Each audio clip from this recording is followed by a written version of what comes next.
कई हफ्ते बीत गए थे, लेकिन आरव की एक आदत नहीं बदली थी। हर रात छत पर बैठकर चांद को देखना। उसे हमेशा लगता था कि चांद में उसका कोई अपना रहता है। अचानक आरव के माथे पर बना चांदी जैसा निशान चमकने लगा। वो घबरा गया। ये फिर से क्यों चमक रहा है? तभी आसमान से एक तेज रोशनी खेतों में आकर गिरी। आरव मुस्कुराया। चंद्रू, तुम आ गए। रोशनी से एक प्यारा सा पांडा बाहर कूदा और सीधे आरव से आकर लिपट गया। मुझे तुम्हारी बहुत याद आई। आरव हंस पड़ा। मुझे भी। लेकिन आज चंद्रू थोड़ा अलग लग रहा था।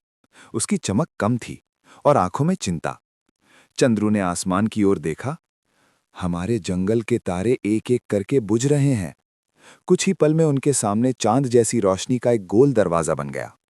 आरव ने बिना डरे चंद्रू का हाथ पकड़ा। दोनों उस रोशनी में कदम रखकर एक नई यात्रा पर निकल पड़े। जैसे ही वे चांद के जंगल में पहुंचे, आरव चौंक गया। पहले जो जगह चमकती थी, आज वहां अंधेरा था। छोटे छोटे चमकदार जानवर पेड़ों के पीछे छिपे हुए थे, जैसे किसी से डर रहे हों। चलते चलते चंद्रू बोला, मुझे डर था कि शायद तुम नहीं आओगे। आरव मुस्कुराया, मैं हमेशा आऊंगा। जमीन पर एक टूटा हुआ तारा पड़ा था। वो बिल्कुल ठंडा था, बिना रोशनी के। पेड़ों के बीच से अजीब सी फुसफुसाहट सुनाई दी। आरव ने इधर उधर देखा, लेकिन कोई नहीं था। तभी एक बहुत बड़ा और बूढ़ा पांडा उनके सामने आया। वो था जंगल का रक्षक।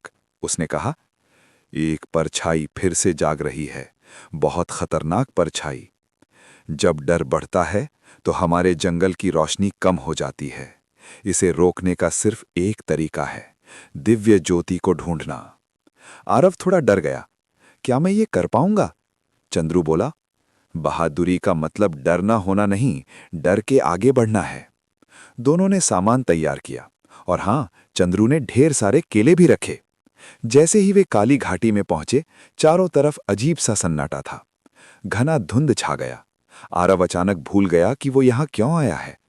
चंद्रू चिल्लाया, आरव, हम सबसे अच्छे दोस्त हैं। यादें वापस आ गईं। एक काली नदी में उनके सबसे बड़े डर दिखाई दे रहे थे। आगे रास्ता नहीं था, लेकिन जैसे ही आरव ने कदम बढ़ाया, पानी में पत्थर बन गया। अचानक बहुत सारे पक्षी उड़ते हुए दिखे।